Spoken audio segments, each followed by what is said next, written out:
from career in journalism, public relations, and marketing, but not for life. These days, he's pretty much does what he feels like, but devotes a fair bit of time to the Kiwanis Service Club organization and volunteering here and there. And you also contributed columns to Racine County as Gadgets and Stories. So you can find that on our site if you want to read more from Paul. And so I've got an opening question for the two of you. Which inventor that we're going to talk about tonight is most significant in your personal opinion? Well, I think without a doubt J.I. Case has had the most impact on Racine. You think about he was here before we were a city. While Wisconsin was still a territory. He had a very primitive product, and he took it on to become worldwide and the standard in the industry. And they're still here today, so they're older than the city. I think pretty clear it's J.I. Case. Well, I'm going to go with my personal favorite, and we talked about this the other day. And my personal favorite is Albert Dremel. Because how many people out there have a product named for them? Literally. I mean, this is the guy that we'll talk about him more, but he invented a product that turned out to bear his name, and it's become a household, almost a household name, right here in Racine. Okay, so we're going to start off with the big guys of who's still around. And we already talked about two of them. But Tom, do we want to start talking about some of the bigger names? Let's start with J.I. Case because I think he's the top dog, so to speak. You go back, it's 1840. He's born in 1819, by the way, so way back. And he's in Oswego County, New York. He's the fifth oldest of 8 children, working family. And his father imported what they call the groundhog thresher. Simple crank mechanism with some spikes on it. You put the wheat, the grain in there, and chopped it up. And then when you were done, you had to winnow it, get rid of all the other stuff. It was quite a process to come up with wheat. So he's out there in Oswego, and at about 20 years old, he's working the farm doing that. He's going around from farm to farm, and he's taking this little grinder and working on it. And I think he got to the point that, you know what, I'd like to do more than this. So his father was importing them from England. And I've got the sense he left there with 6 of them, and they said he got them on credit. I'm guessing Dad might have just said, okay, you take these 6 and pay me when you can, all right? I did look up and we talked about, is he an inventor? Well, there's a patent from a couple of brothers named Pitts from Maine. That goes back to about 1838 or 37, something like that. And so they got a patent for this. And I guess maybe the laws back then were maybe a little less tough. Or who would bring suit? You know, the guy goes to Wisconsin and creates a company, and I'm out in Maine. I might not even know that he's doing what he's doing. So, but he certainly improved the product. J.I. Case at 23 years old, he leaves Oswego, which is right at the east end of Lake Erie, about 50 miles inside. So he's real close, gets on a ship, sails all the way up across Lake Erie, up Lake Huron, down Lake Michigan, and lands in Chicago, Illinois, because that was, at the time, the biggest port. Racine had no port at that time. When boats came to Racine in that era, they'd have to park out in the deep water and ferry everything in and out. That's how goods got in. There was no harbor here. Are you familiar with Kenosha Pike River, how it comes along by Carthage College? Root River used to do that. It used to run all the way down about the 5th Street, and then it emptied into the lake. There was no harbor. There was nothing there. And so it's quite different. So going back to Case and how he gets this whole thing going, he had heard, because a lot of New Yorkers moved to Wisconsin. That was a lot of migration, particularly on the west part of the county. If you go out in the west part, there are a lot of Yankee settlements. Look at the names on them out there.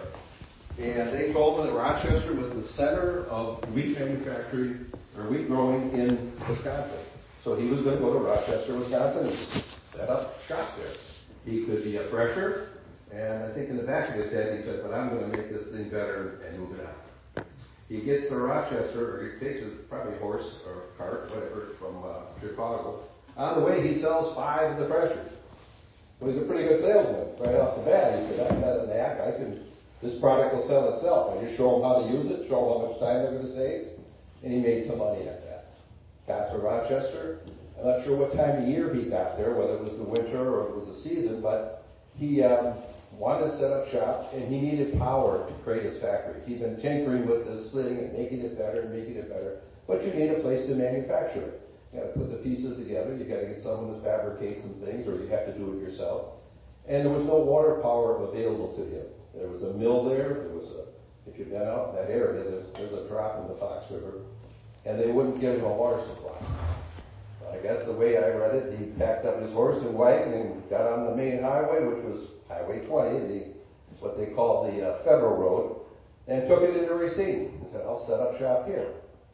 Again, I have to guess, because there's no water wheels in Racine. There's no thing. He must have understood or had heard there was other manufacturing going on here. So if he couldn't set up a shop himself, I bet he thought, I'll get someone else to make these products for me, and we'll put it together and I'll sell it. And kind of that's what he did. He set up in the shack, got things going. Every year he would improve it. You know, that term, you heard the term continuous improvement. When I was working at Twin Hits, they said, well, that's a Japanese thing, and they made that, I don't know, Toyota, people like that, they came up with that. Well, I'm guessing Case had the idea, and probably everybody else. You need to improve your product over and over. I think Case did that, and he kept making it better and better. In 1847, he built a 3-story building on Bridge Street. Anyone know where Bridge Street is? No. 4th Street in the downtown area, there was a bridge that crossed that 4th Street. And of course, what would you call the street on the other side of the river? Bridge Street. Could have been 4th Street, but they called it Bridge Street. That ends up becoming the center of the Case complex. That whole turn in the river and down there. That would keep building and building and building. But his first building was a 3-story brick building, 1847. Gosh, I could go on all night here. That's before we're a state. Yes, it is. He came here when it was Wisconsin territory, and Racine was a village, not a state. We didn't incorporate until 1848, and at both times it becomes a city and we become a state. So, that's why I say you got to think about how this guy and what he did for this Racine growth and development. 1863, he decides that he needs more help, and he hires or he partners with 3 other people. Create what is known as the Big Four. It was Case, it was Stephen Bull, it was Robert Baker, and Messina Erskine. Those were the Big Four. They would run the company now for the next 20 years or so. I think the next big addition, I'm sure they improved it every year, 1869, he realized, way before that, I need some other way to power this. They were powering it with horses that would turn a bell, that would turn this, or you turn it by hand. He gets to the point where he gets steam engines. He had someone develop a steam engine, he puts it on, incorporates the 2 things. And that's the next big step, I think, in Case. And it just goes on from there. At one point in Racine, he had employed over 10,000 people in Racine County. Think about that. From one guy that starts out putting something together, taking it around to the farms and selling it, to 10,000, and then he's a worldwide. By World War I, they were sending tractors to Russia. They're just tremendously big. So we better move on, right? That's okay. There's a lot more of those. Yes. Paul, do you want to tell us a little bit about his Syncerator? Sure, we'll go in that order. Gotta find Whatever order you want to go in. No problem at all. Find it here.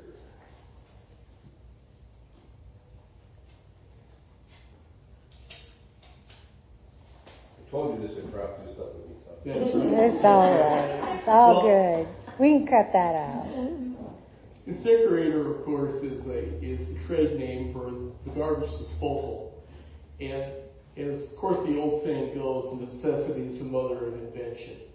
And the garbage disposal is a perfect example of that. There was a man in town named John W. Hammis, and he was an architect by trade, but he had a chore that he just thoroughly disliked, and that was taking out the garbage. So back in 1927, he headed to his basement workshop, and he developed a solution to this distasteful job. He came up with a grinder hooked to an electric motor that basically pulverized food waste into particles that could be flushed down the drain and eventually into the city sewage system. And it took him a few years to perfect this, but by 1936 he started commercial production, and the name incinerator was kind of a play on words, a play on the word incinerator and the fact that this was located under your sink. And the original factory was located on Clark Street, and incinerator really began to boom and take off in the post-World War II housing boom, because there were many, many new houses, many subdivisions. What became suburban America really took root after World War II, and the garbage disposal was one of those devices that went along with it. Absolutely. Pretty much everybody has a garbage disposal. I think the only time I ever drove one was because it was featured on the Dick Van Dyke Show. So, I've never had one, but that's the main reason why I know what it is. Alright, Tom, what's the next one you got? I want to talk about my company, Twin Disc. Call it my company. When you work there 37 years, it kind of becomes your company, right?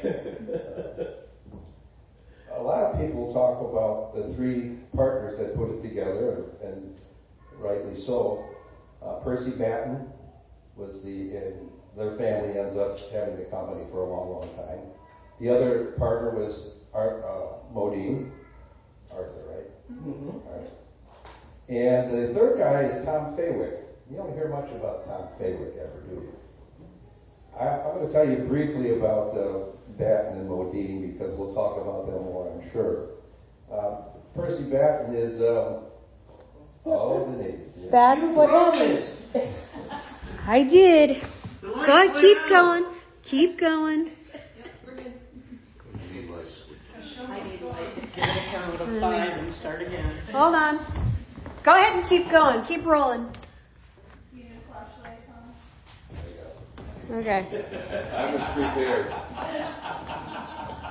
Even though I wasn't sure. All right. Percy Batten is educated, grows up, he's born in Naperville, Illinois. Grows up in Illinois. His father is the state's attorney. So he comes from a well-educated background. Ended up at Purdue University, gets an engineering degree. And took on a few different jobs before he was summoned to Racine to work for the Wallace Tractor Company. If you've never heard of Wallace Tractor, that's because they were sold under the name J.I. Case. Wallace came here with a tractor and his idea, and he thought, why should I create a whole network of sales and distribution and everything else when Case already has it? So anyhow, a big tractor company. It was on Marquette Street. At the time, it was called Meade Street. Those buildings were adjacent to the Case, on the other side of the river from the Case Tower. So Percy Batten is the works manager there. They're building tractors, either gasoline or diesel-powered tractors, kind of new to the industry. Down the street is Arthur Modine. He's working for a company called Perfex. Arthur Modine, he's born in Chicago, went to Michigan University, again, degree in engineering. So you get two engineers, and they come along, and he's working at Perfex, and he meets a fellow named Tom Faywick. Now, Faywick is why I brought up their education. Tom Faywick quit school at 14. He's in Sioux Falls, South Dakota. He says, books, reading, and things just aren't for me. I'm going to make my way by myself. Hard to believe, right? At age 20, he developed an automobile, built it, all the pieces, everything right from the ground up. In fact, he built 6 of them. It was called the Faywick Flyer. You can find those out in the industry. I believe one of the presidents took one out to Yellowstone and drove it in that direction. So here's a guy that no education comes along. The next place we see him is in Cedar Rapids, Iowa, where he's working at heat exchanging equipment, radiators. Ring a bell? And I think that's probably what brought him to Racine. We're talking about,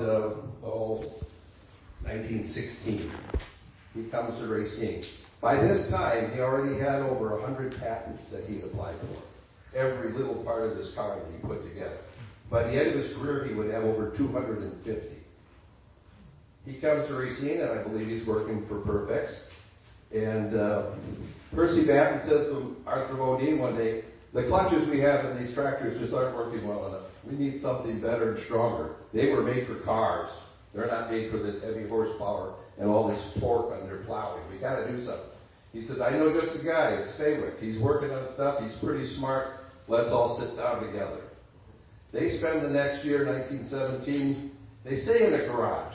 I can't find a garage anywhere that they worked on. And I looked, and I looked. That's company lore that they started in a garage on Racine Street. Can't find it. But the three of them put their heads together. They come up with a double clutch. Twin plates in a clutch. And the rest is really history. It becomes the industry standard. They put it together. They get a building over on 14th Street and Clark on the corner. They put it together. And these three guys go on to create Twin Disc Incorporated. And it just goes on and on. And we could talk for hours again about Twin Disc. That's how they got their start. It was his invention. And then he went on to get like 200 more patents. Amazing. Let's talk a little bit about how all those companies are interconnected. Well, not all of them, but some of them are. You mentioned how the Wallace Tractor Company, is that who it was? Right. Well, they're connected to JIK's. Correct. Because of the Veteran Legacy Museum, we know that.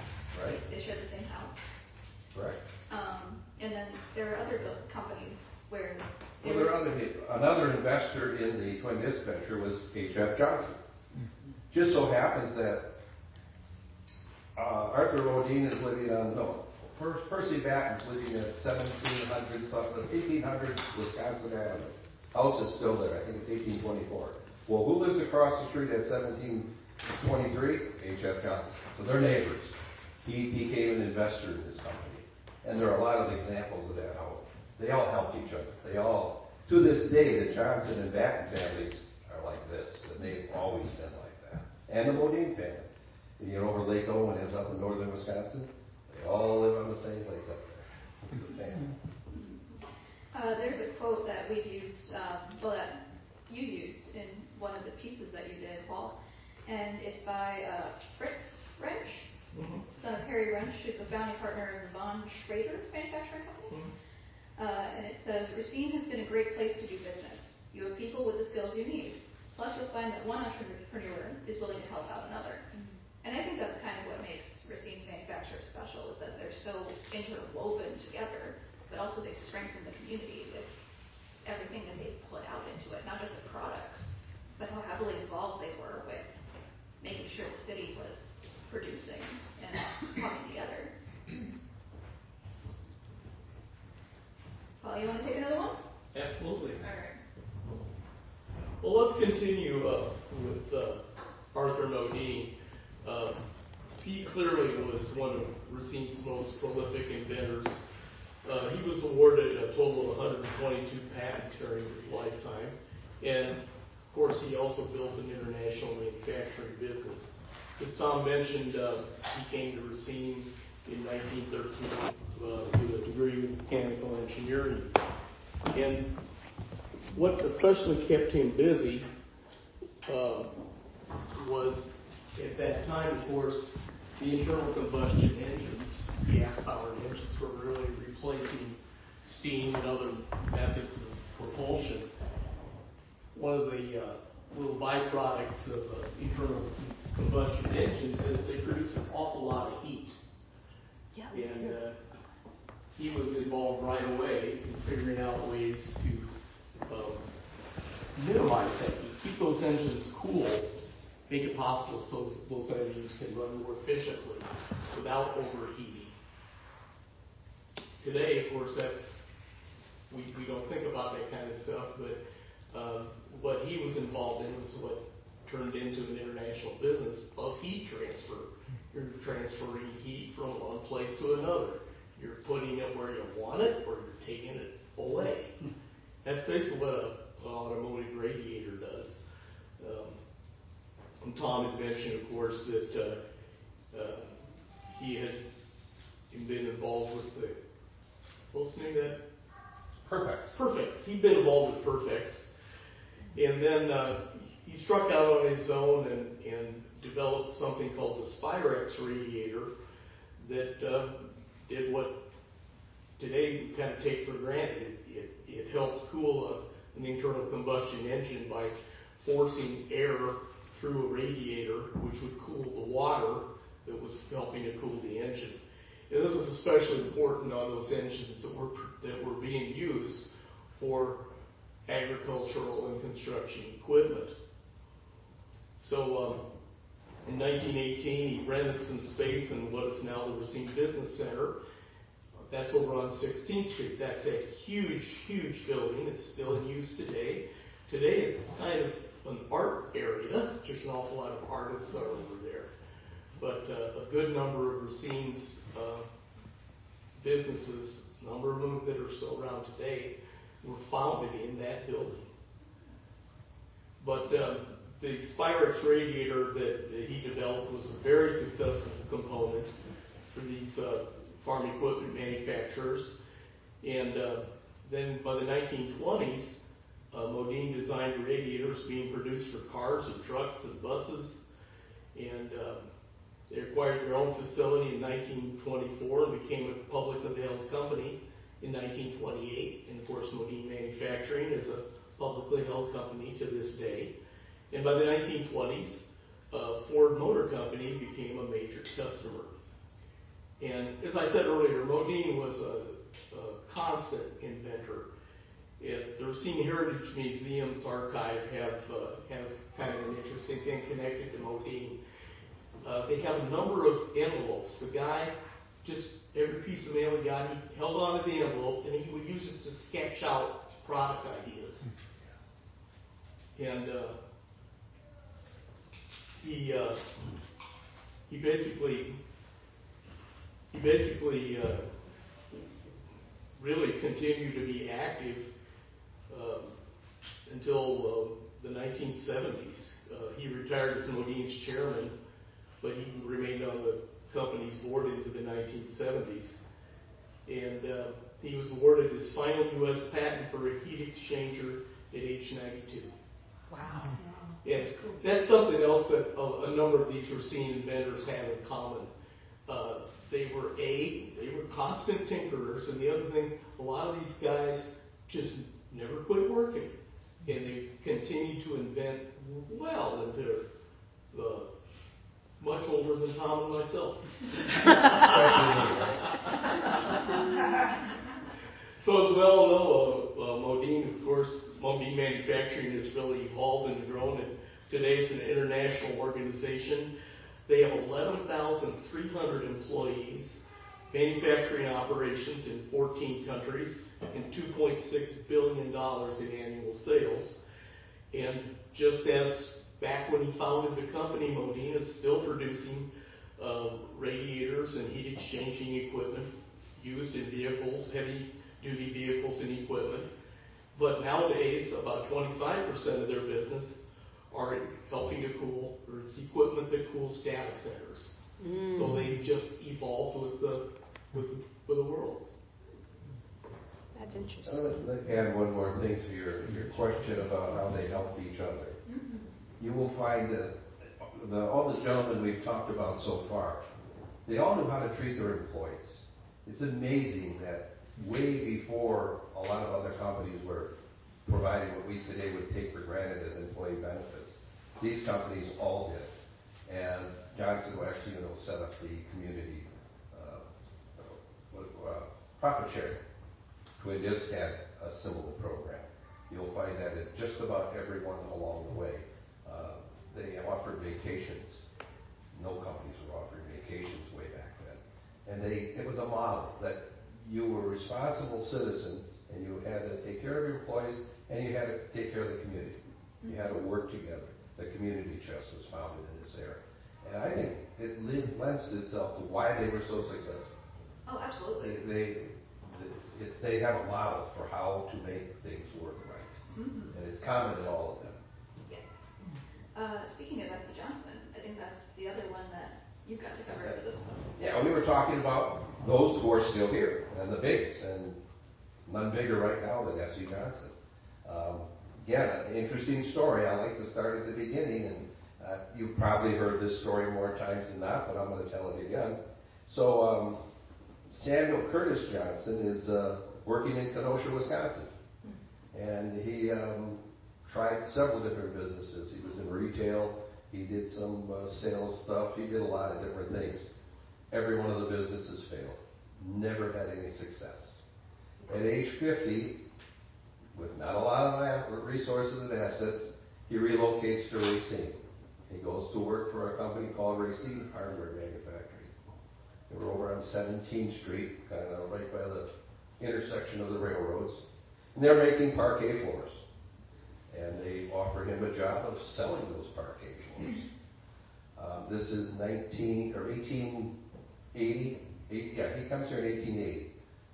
And by the time he's out selling the floors, and he's pretty good at it evidently, because within about 3 years, he's taken over the whole Racine manufacturing business. He's running the place. He's doing this and doing that. Everything is going in. It's going pretty well for him. But of course, the requests are coming in from the customers saying, we love the floors, they look great, but how do we keep them clean? How do we keep that shine in them? How do we keep things going? And I scratched his head and said, I don't know, we'll figure it out. And he went out and got different products, and he's not a chemist by trade, he's not, but he put different things together, this solution, that solution, and came up with a product he called Johnson Paste Wax, and put it together, and the rest of the story is, sooner or later, the parquet floor business wasn't as good as the wax business. He was selling more wax and doing. So he had a place across the street on 17th Street from the hardware thing, little wooden building, and that's where he was making the wax and selling it. Pretty soon he gave up the other business and was just selling the wax.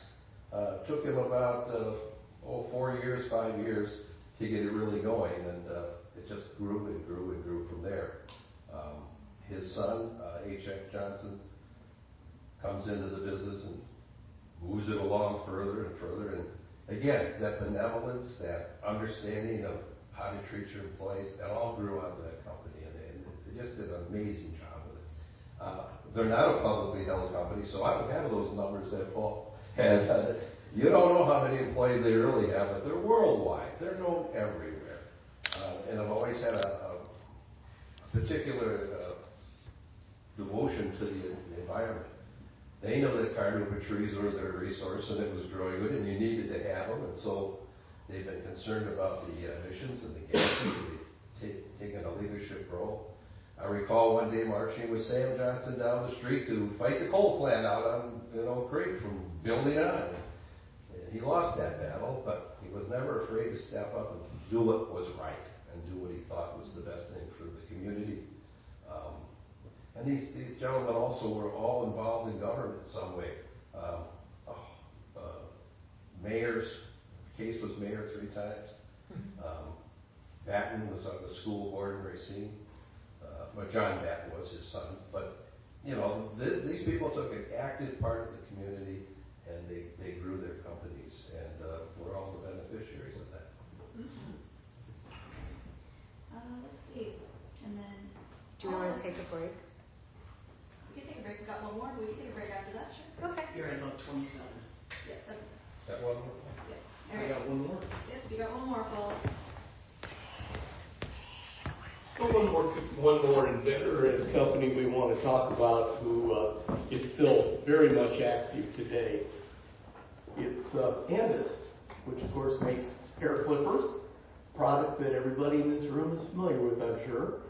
But I want to tell you about the founder, a man named Matthew Andis.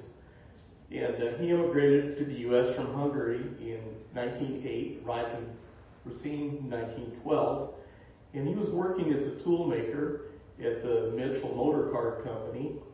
And then he later opened a tool and die shop called Andis Tool in 1918 with a couple of partners that are also quite familiar names to Tom and myself, John Oster and Henry Meltzer. And the shop's work included a lot of tooling, including something that would produce blades for a hand-operated hair clipper, because that's what they used in those days. Around 1921, Andis developed a hair clipper that was powered by a small electric motor. And the small handheld clipper was very lightweight. It had high performance. And Andis figured out he was really onto something. So he sold his share of that existing business to those two partners, who also went on to do a number of things, and launched his own company, the Andis Magnetic Hair Clipper Company, in 1922.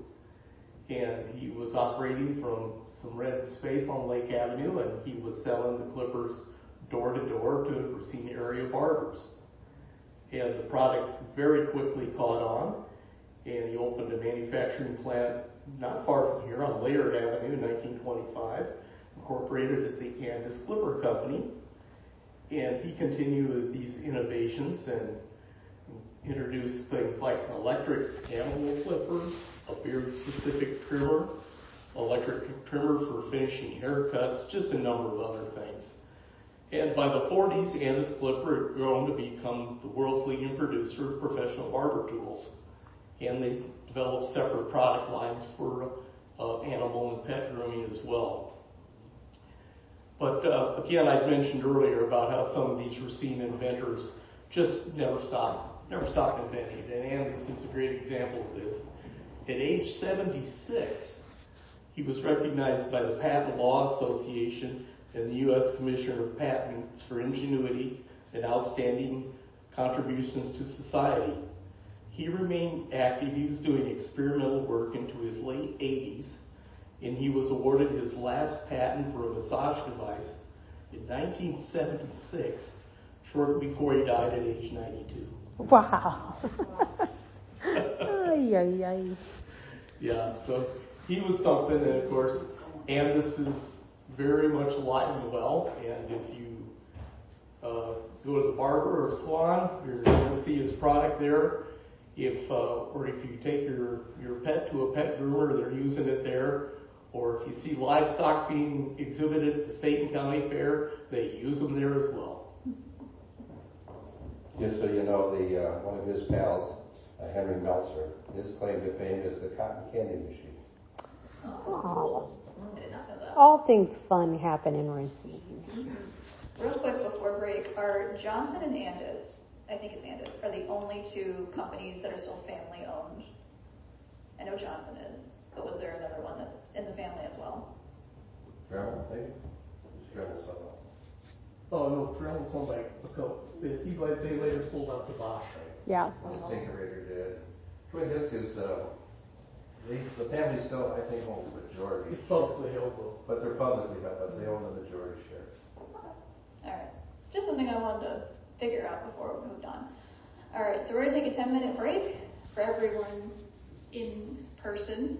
So you guys can go get some food, get more drinks from our bartender, Mr. Larry, and we'll be back in 10 minutes. Get back to the program, but I wanted to really kind of anchor this conversation a little bit about why these stories are so important and why this work is so important, because one of the things that is our mission at Racine County High is to do journalism that serves. Let me put my beer down first. And so this space, and moving into this space, it was really important that we start doing the work of elevating the stories that we're writing, but also having connection from the community. So even though we've got a small but very mighty group, I am so grateful that we, get to tell these stories, but be able to connect them to actual people, to listen to a lot more depth and get that institutional knowledge, but also that civic pride in this community, because I think that's one of the things that we kind of lack.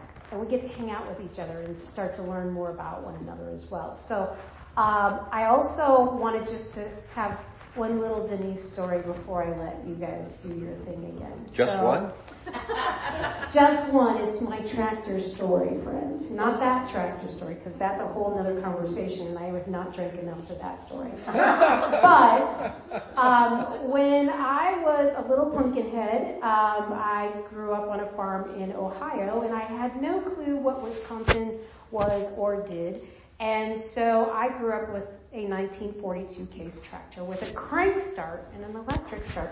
And my parents, they were from Cleveland and decided to buy a farm. And they had zero understanding of how to farm. And so we learned a lot. And I'm really grateful for that kind of experience and having grown up on a farm. Even with the people, it was kind of like Green Acres without the humor. We had a pig farm. I paid for my whole first year of college raising pigs. It was great. My dad was an engineer. He worked for the telephone company. So he would come home in a three-piece suit, and then we'd go slap hogs. So I had a very interesting, eclectic kind of upbringing. But when Mr. Denise and I were dating, and he said, "How about Wisconsin?" And I said, "Dude, what's in Wisconsin besides more cows?" He's like, "No, like Racine's pretty cool. It's pretty happening." Was during the early 90s. So I was all of 22. Sure. I was 22. And I was like, I had no attachment to Cheeseland, everything, Wisconsin. And so when I came here, I realized how much we made and how connected I had been to this place that I had never even been to. So I grew up shearing, we showed horses as well. And so my clippers that we used were Andis clippers. And we used a lot of S.C. Johnson wax products. We used a lot of we just had everything there. And I was like, I feel so like drawn to this place. And then when I moved here, I just fell in love with the lake. And one of the things that I hear in this, why these stories are so important to me to keep going, is that innovation, collaboration, and risk-taking of being able to do things that maybe you're not comfortable with or have to figure out how to solve a problem. And so those are some of the stories that I really am interested in hearing about. So I'm really excited. And so say more, Mr. Friedel. Did you have a silo? I did. Did Winship make the bands that held it all I together? don't know. Because we did that here too. Oh, of course you did. It just means you were meant to be in Wisconsin. It was. Eventually. Okay, jumping back into our regularly scheduled program, I suppose. We just talked about what's still around. So you guys are familiar with what's still active in Racine. And now we're going to talk about the people who started in a garage. So these are the tinkerers, the inventors, the people who, the wife didn't want the husband putting all his stuff on her kitchen table, so go out to the garage and go tinker for after work. So one of the things I thought we would talk about is, guys, how difficult was it to start up a corporation like Andis, Modine, Johnson during the 19th and 20th centuries? Well, we've really already touched on this. I think that was really one of the advantages that they had here in Racine is you had what almost became a colony of like-minded, inventive people who were able to play off each other and help each other out. I think that was a big part of it. And something else that happened along this time, and we could almost do an entire another podcast about it, was the advent of the fractional horsepower electric motor. Now that sounds like a boring, dull, weird thing. It's not. But I'm telling you, the fractional horsepower electric motor made Racine the Silicon Valley of the turn of the century. It truly, truly did. What I'm talking about were these small electric motors. This electricity, of course, had been harnessed by then. It was being used for lighting. It was being used for a number of other things. And then a number of these inventors saw applications for it for household use. And I'm telling you, it is used in every single one of our kitchen counters. In multiple things. Are all powered by fractional horsepower electric motors. Knife sharpeners, electric knives, all your blenders, and on and on and on. And a lot of those things, of course, were developed or perfected and manufactured here in Racine. You want to continue on that, Tom? Well, and it all started with a vibrator. That's a transition. That was the first product. Chester Beach. They put a motor to that, Oh my and it was Wisconsin Electric, and that was the very first product. And from that, it just went and went and went. It was an aid to release stress. That's what they did. Hysteria. I was going to go there, but you could. We could do a whole show on this. There's got to be more beer involved. I'm hosting that one. Yeah. Valentine's Day. Yeah. Oh, okay. Well, what else was made in a? Where do you want to start? Let's start with the oldest one. Yeah, let's start with the oldest one. Let's talk about Mr. Carhart, Reverend Dr. Carhart. Mm-hmm.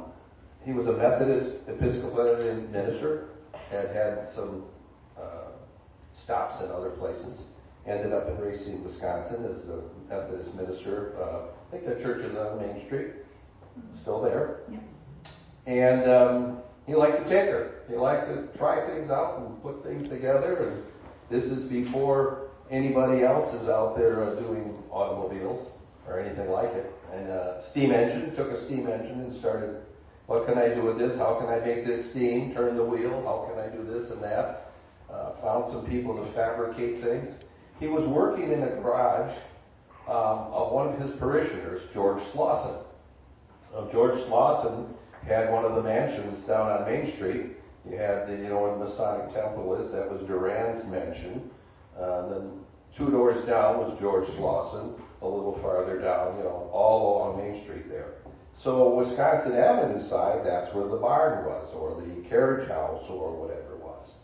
If you go to the Masonic Temple today, and you go on Wisconsin Avenue side, and you go to that door, the next building over, the brick building, is George Slauson's barn, or there. This is where Dr. Carhart put together a contraption he called the Spark.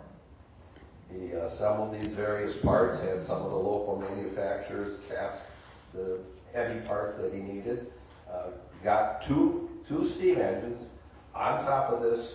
One drove one wheel, one drove the other wheel, and he could take it out. I think he got all of about 4 miles an hour. Yeah. About 4 miles an hour is what he could do, and it was rather loud because the steam was going and this and that, and it would scare the horses.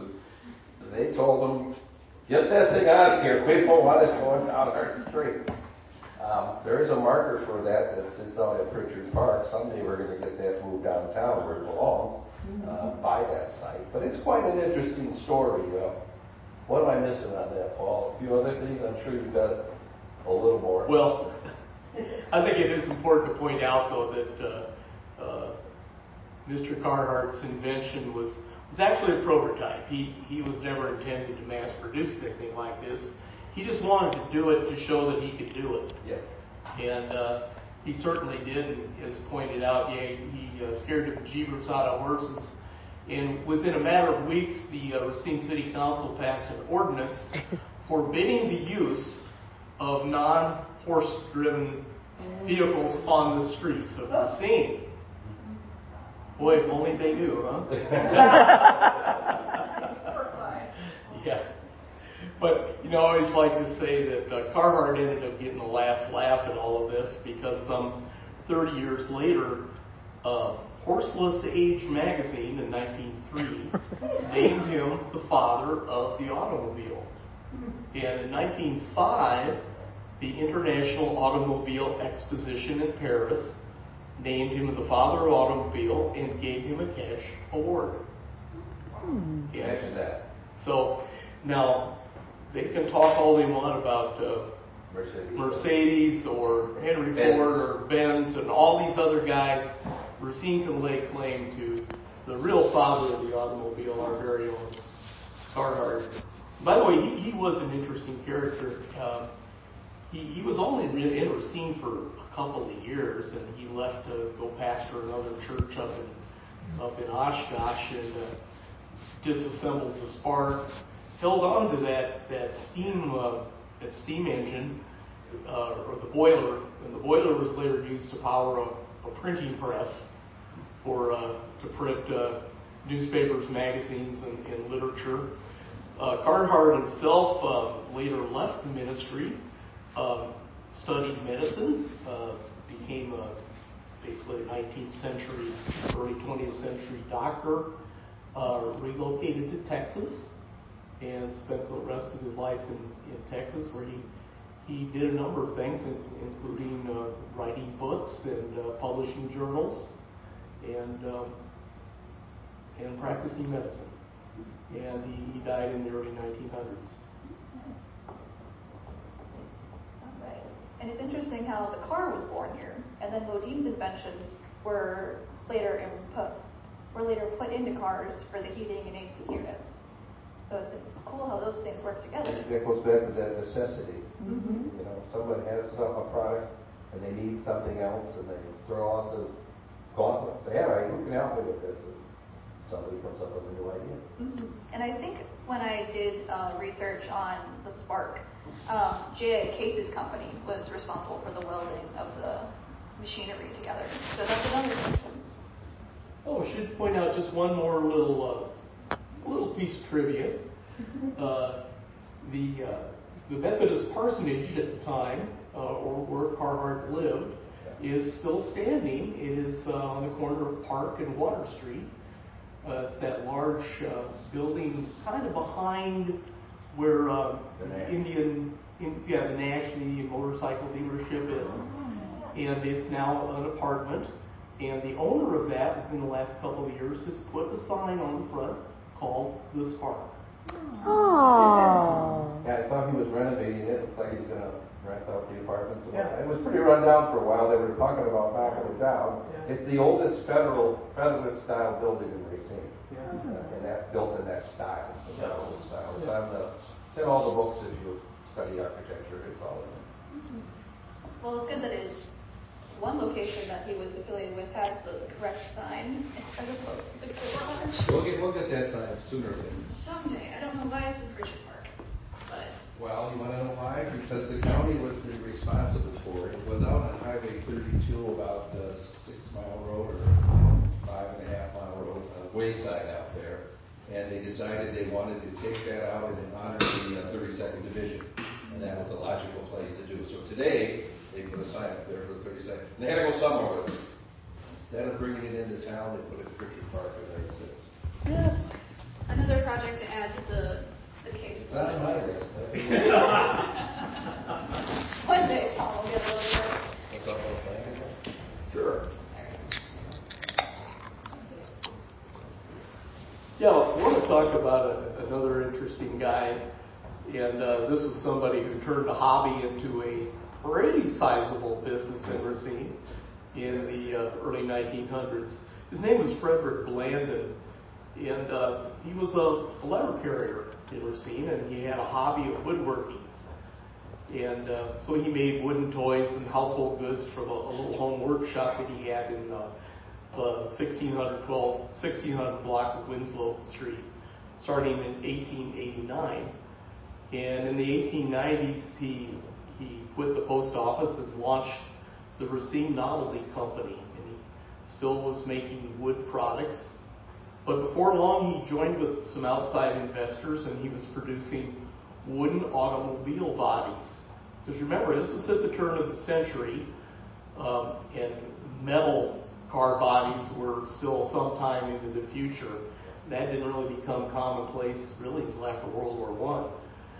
So he was producing these wooden automobile bodies, and his customers included a number of really pioneer automakers, including Case. A lot of people forget Case made cars for a while. another company called Auburn, our local automaker Mitchell was quite substantial in the time, and Nash, who of course had operations both in Kenosha and Racine. The Racine Novelty survived a fire, and they opened a new plant near 6th and Meade Streets, changed the name to Racine Manufacturing Company, and Blandon, of course, was heading this whole thing over that time. But citing ill health from overwork, he retired as president of that company in 1912 and just basically walked away from it for a time. But he reemerged less than a year later with another venture, also making things out of wood. It was the Racine Piano Bench Company, and he made piano benches until about 1918. And then he dropped that to produce phonograph cabinets. And he was another one of those businesses that was in the Racine Industrial Plant, which is, of course, that large building on 16th Street. And he renamed his company the Blandon Phonograph Company in 1921.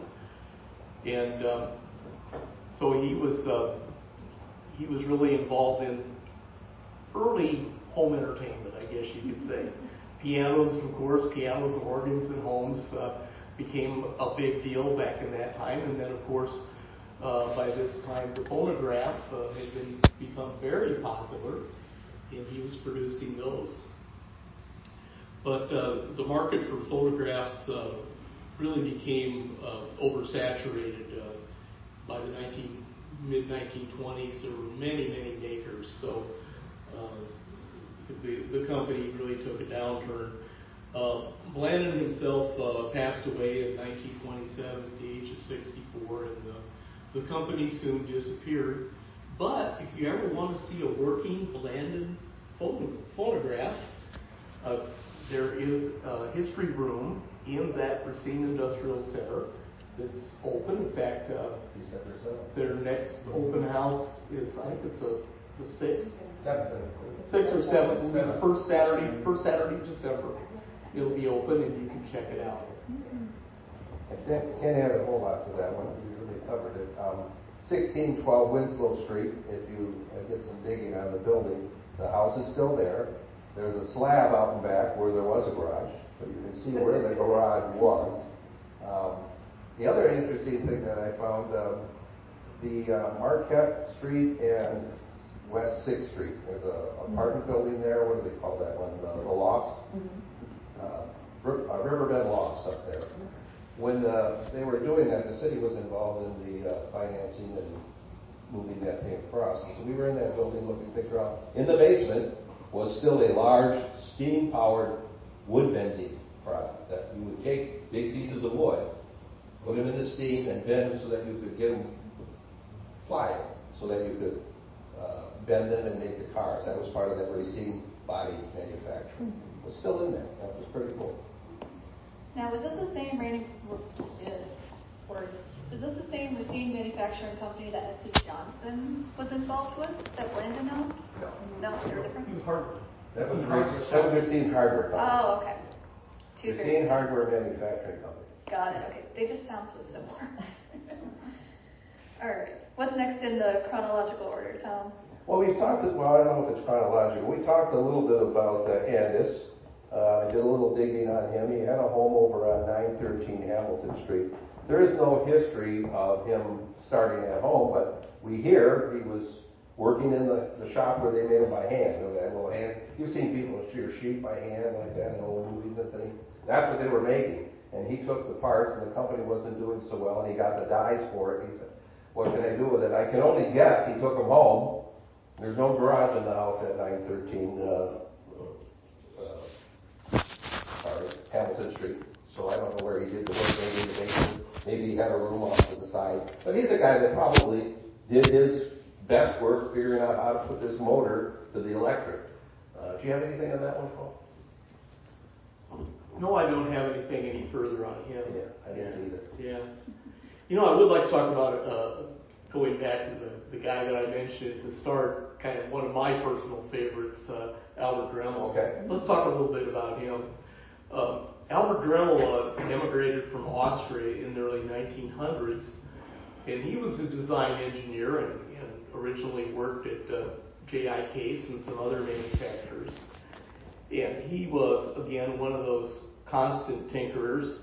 He eventually was awarded a total of 55 U.S. patents, including a lawnmower for the Jacobson Company, which basically incorporated what would have been a push mower with a gas engine, which of course were later used to mow golf courses and things like that, and a washing machine wringer for the Maytag Company.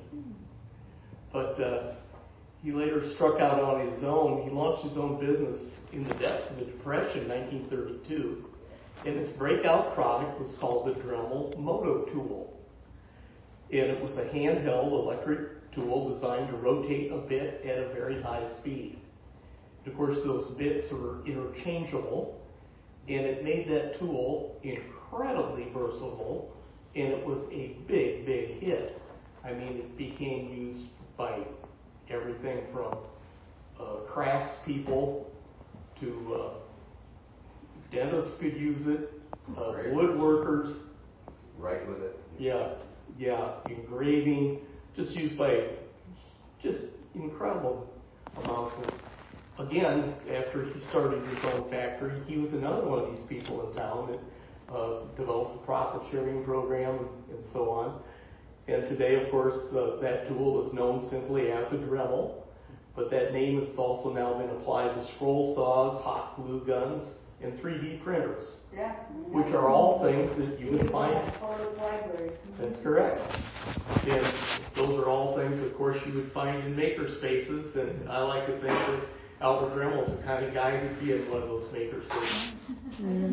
I found Albert Dremel's home at 1608 St. Clair Street when he was working for All Over Manufacturing, who was also the Clipper guys.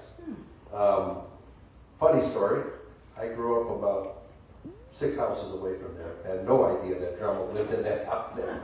Now, it's before I got there, but that's the old neighborhood. And again, no garage there, so I don't know if he was working in the garage or in the basement, and there was never a garage on the old Sanborn maps when you go back and look. Of course, that was an era kind of before everyone had a car. Everyone was taking the bus or the trolley or something like that. But, I think you mentioned earlier, their first plant was on Clark Street, directly behind what was recently the Twin Disc offices over at 14th and Racine. Right behind it in their parking lot back there was where his Clark Street plant was. That was where his first place was. Speaking of Twin Disc, was he also one that started in a garage? Well, again, I searched. I think it's company lore that it was in a garage. We cannot find a place. It's a great story. I suppose, yeah. But I can tell you a little bit more about Twin Disc and the fact that Mr. Faywick, again, I was talking to Paul at the break. Everyone talks about Modine, everyone talks about that. Faywick, to me, is the story. The guy that quits school at 14 and goes on and goes from this thing to that thing to the next thing. In 1925, after Twin Disc is going, he sold his shares out. He bought out. Batten bought his shares, and so he was in the terminal building, which you recall maybe was the Ulster building right by the river. Right next there was a tall 5-story building. And he had the second floor of that, and it was a transmission manufacturing company. I've never heard anything more about it. I don't know if it was just a place for him to work or if it was something going on. But shortly after that, he leaves Racine and goes to Cleveland and starts another business. And then he goes on to another business. That was incredible. 250 patents. Just incredible. You Google it and Google patents, and it just keeps going and going. Twin Disc, we didn't talk a lot about their future. I mean, the Higgins boat, World War II, all the landing craft that hit Normandy, all the ones that hit the beaches in the South Pacific, all had a transmission that was manufactured by Twin Disc. Not all of them. Some other companies had to pick up the slack because they couldn't produce enough. But the design for it, the idea for it, came out of Twin Disc at Racine. It was that whole idea of harnessing horsepower. You take one piece, the engine's got to run, and how do you distribute that power in different ways? And today they are still a worldwide manufacturer. And that's what caused Twin Disc to get a worldwide audience, so to speak. These boats got left all over the world. People had them, they used them for different things, and they needed parts. Anybody who's been in business of manufacturing, parts business is a big part of manufacturing. If you can sell parts, you keep your business going when the other products aren't going. And we do plan on having a future episode where we will discuss Racine's involvement with World War I and World War II. So if you want more information on that, we'll have that planned out for 2026 with Tom and hopefully another member of the Legacy Museum. But that should be fun to get more into Twin Disc's involvement with their manufacturing and whatnot. And I think we've got one more for It Started in a Garage, and that would be Mr. Hames for Incinerator. Hamas? John I'm didn't not Okay. from. It's okay. It's all right. We've got All you. right. Well, I talked a little bit about him earlier as we got started, but I want to just kind of continue a little more on that incinerator story and just how incredible that was. And again, this was somebody who took an electric motor and made that electric motor do something. And he wasn't an electrician. He wasn't an electrician by any He had means. no background in that. That's right. That's right. But as I mentioned earlier, that company really did take off in the post-World War II era when a lot of new homes were being built. And of course, a lot of those new homes end up having a garbage disposal. But Hamas himself died in 1953, but the company did remain family-owned. They moved to the present location and built a 245,000 square foot factory at 21st Street in Ohio, right across the street from Twin Disc. And the company then was acquired by Emerson Electric in 1968, and Emerson set it up as a separate subsidiary. And they added hot water dispensers and trash compactors, and they expanded that plant down there a number of times. And then Emerson opened its incinerator division's $34 million headquarters and R&D facility at International Drive and Highway 20 in Mount Pleasant in 2018. And then the incinerator division was acquired by the Whirlpool Corporation for $3 billion in 2022. And of course, they remain very active today.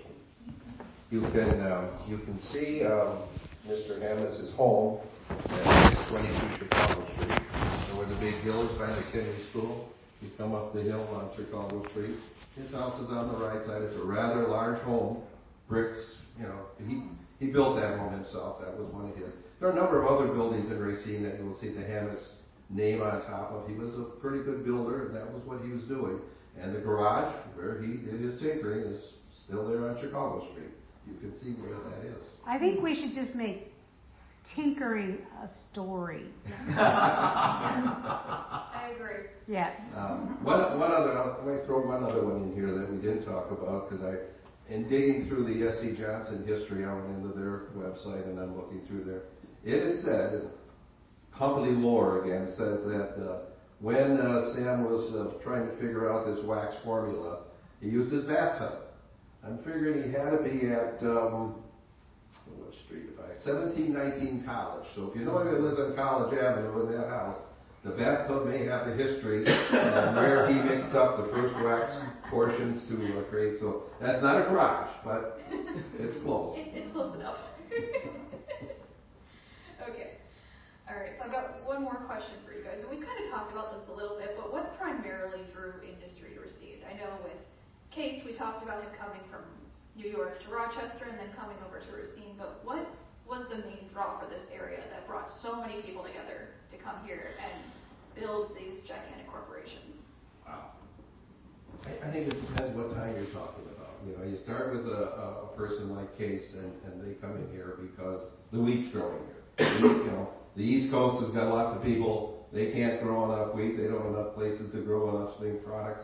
So this territory opens up in about 1834, and there's room to expand, and they're encouraging people to come this way, and they start to grow. I think that brings people together and brings it in. The wagon industry, we didn't talk about making wagons. I mean, we had 3 big wagon makers in Racine. Okay, you've got you're going to have farms, you're going to have production, you're going to go further west, you need wagons. So we had 3, Kenosha had 1 or 2 main wagons down there. I think it's necessity in a way that starts it. I don't know, what would you think? Later on, I think they all just start dovetailing one to the next. Yeah. Well, and also going, of course, way back in that era, Tom, the other thing that we had access to because of Lake Michigan, and really because of the surrounding area, was we had pretty good access to wood. And they used wood in an awful lot of things. Of course, we did some boat building here. That was all wood. The wagons, of course, were wood. So we had the wood. The resources then again. We had the resources. We had the wood. We had the water. We had the access to the lake. We just had a lot of good things going for us all in one place. And then immigration, you got to think about a lot of skilled craftsmen came from Europe. And when you're starting a community, what do?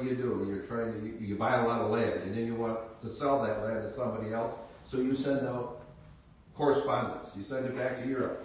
I mean, you've all heard the story that the streets were paved with gold. They've all said that somewhere along the way. Well, they said there's plenty of work here. You come here to work, we'll put you together. The trunk making business, Seaport Trunks, we could talk about that for a while, and Hartman and all the others. And they recruited from Europe, and they brought craftsmen and skilled tradesmen. And every one of these industries, remember how manual labor was how things go. You didn't have a lot of big machinery like we have today. So you needed lots of people to make a product. And I think we benefited from the fact that there was immigration. There were all these people coming, and some good minds had some needs. I don't think you can say it's one thing, but a combination. Mm-hmm, absolutely. Well, speaking of immigration, we have one more section, which is the big names of Racine's manufacturing, and we would be remiss if we didn't talk about William Horlick, who immigrated here from England. And we are in his machine shop, so we do have some manufacturing history with where we're sitting. That's a perk of coming here live. You could sit in the machine shop of Horlick's Malted Milk Factory and feel the history beneath your feet. Yeah. All right. I think you have to start, if you're going to talk about Horlicks, not with William Horlick, you have to start with Joseph. Joseph Horlick comes to Racine County in 1844. About the same time J.I. Case came here. Isn't that a coincidence? And Joseph is a carpenter and a lumberjack. And as you mentioned, they tell us to read about Caledonia, anything, the north side of Racine out, was all wood. Just, the farms that are there now had to take out all kinds of trees. So again, abundance of wood, and it goes all over this area. So Joseph Horlick comes here, does some lumberjacking, does some woodworking and things like that. And Mr. C has a mill out at Rapids Drive, where what we call Horlick Dam is. There was a mill there already and a dam, and Mr. C is cutting wood.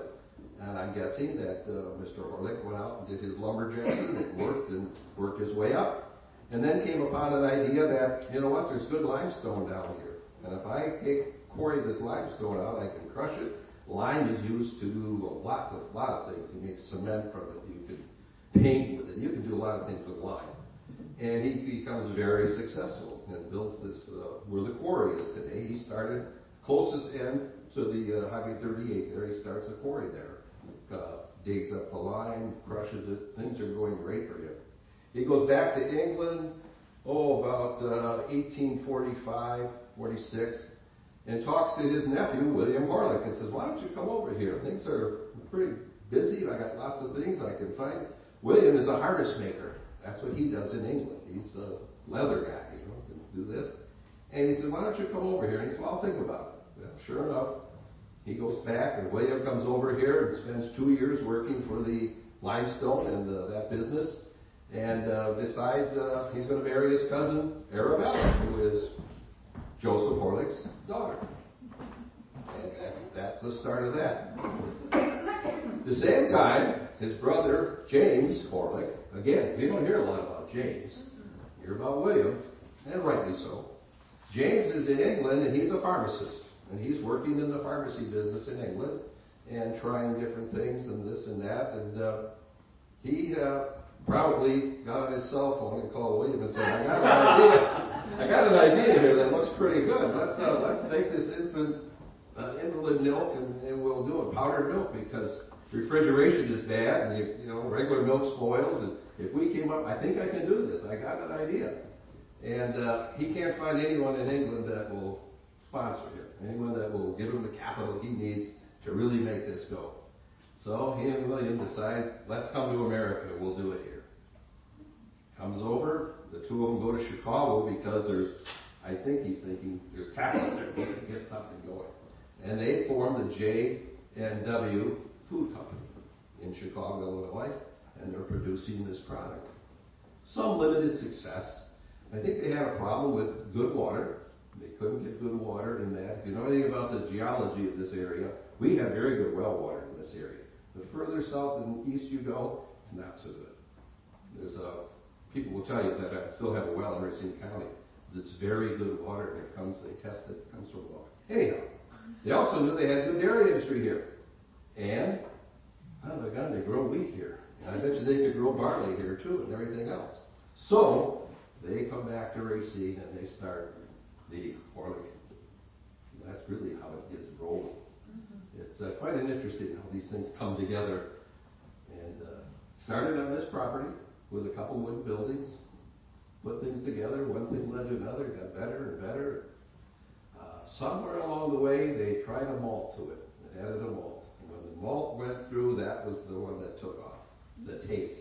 I'm sure it had to do with the taste, right? Anyone's had a good malt, you know what it tastes like. And kind of ironic that you can get Holley malted milk today, but it's only manufactured in the UK. Right, that's the who didn't want Why is that, Joan?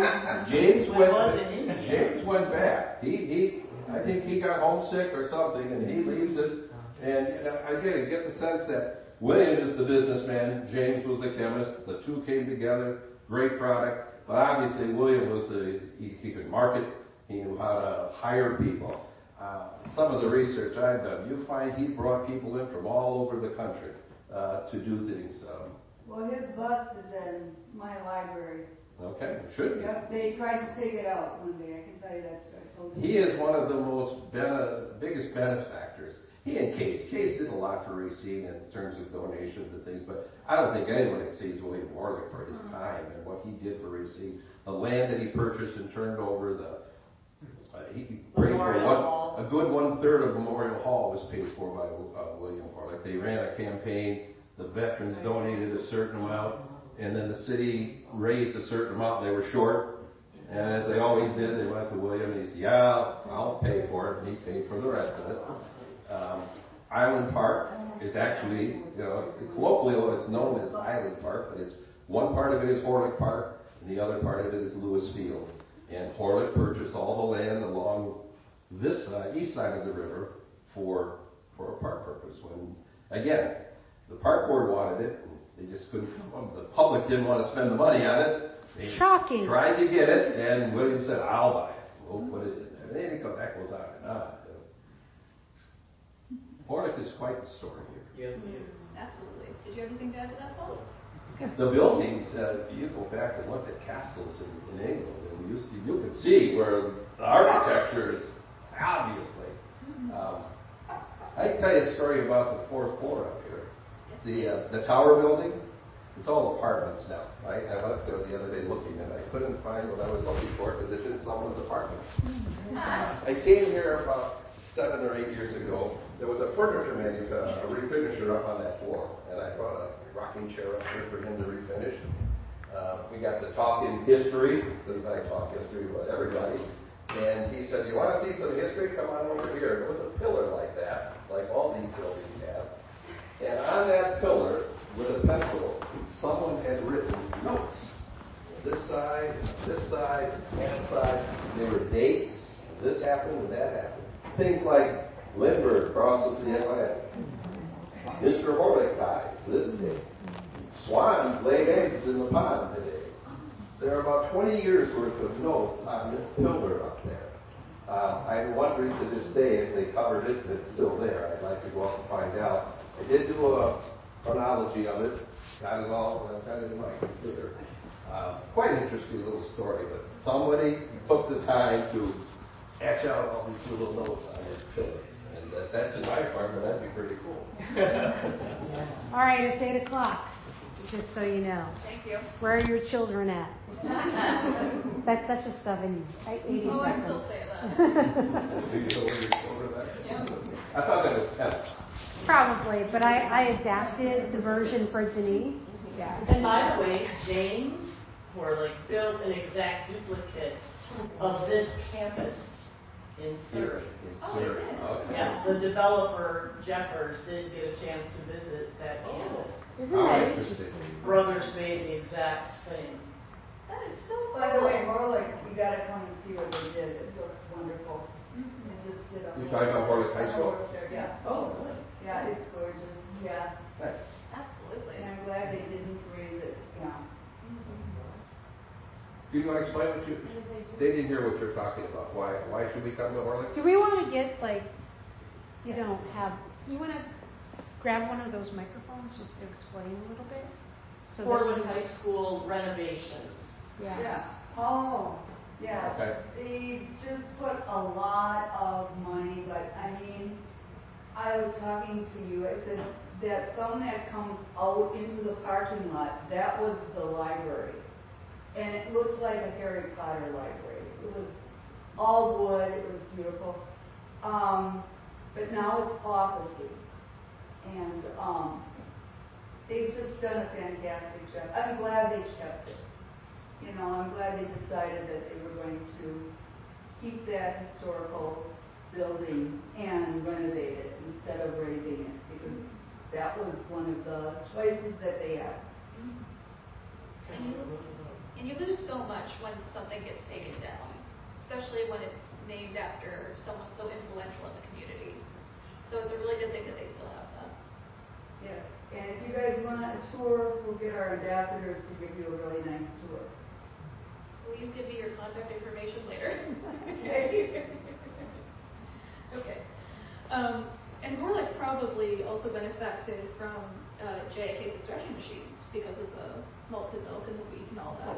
Yeah, the products grow on the dairy farms. Worcester had a dairy farm right across the road, covered where the golf course is. That was all Worcester's farm where he raised his cows. So, ample supply of milk, ample supply of grain, good well water. What more do you need to make this product? And it just got, and then he was great at marketing, obviously. You can see today if you go on the internet, look, advertising and things, and they were good at it. And they hired good people that knew how to promote. And he wasn't bashful about giving his product to the explorers to take to the South Pole and to the North Pole. And there's a Horlick Mountain in the Arctic that was named after him. It was on Amelia Earhart's plane. No, there's another. That's all good marketing way before all these advertisers figured it out. Yeah. You want to get your name out? Send your product all over the world. I